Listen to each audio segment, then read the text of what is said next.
তাল ছাড়াই তালের বড়া। দেখতে পাচ্ছেন এখানে তালের বড়া ভাজা হচ্ছে, কিন্তু সেটা আবার তাল ছাড়াই। কিভাবে? এখানে দেখুন মাখা রয়েছে, এটা রয়েছে মিষ্টি, আর এটা আছে মিষ্টির সাথে ঝাল ঝাল। দেখতে পাচ্ছেন এই যে লঙ্কা, লঙ্কা দিয়ে বাটা, মানে একটু ঝাল ঝাল মিষ্টি মিষ্টি নুন নুন স্পাইসি।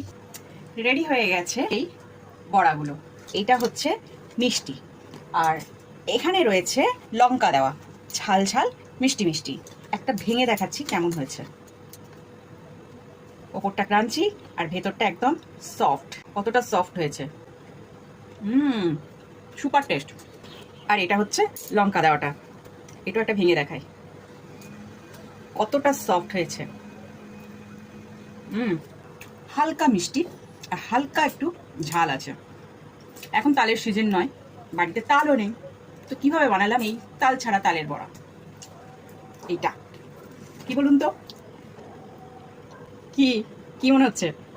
আরে হ্যাঁ, তাল নেই তো কি হয়েছে, তালের পাল্পটা তো আছে, আর এটা আমাকে দিয়েছে আমার পিসিমণি। দারুণ খেতে।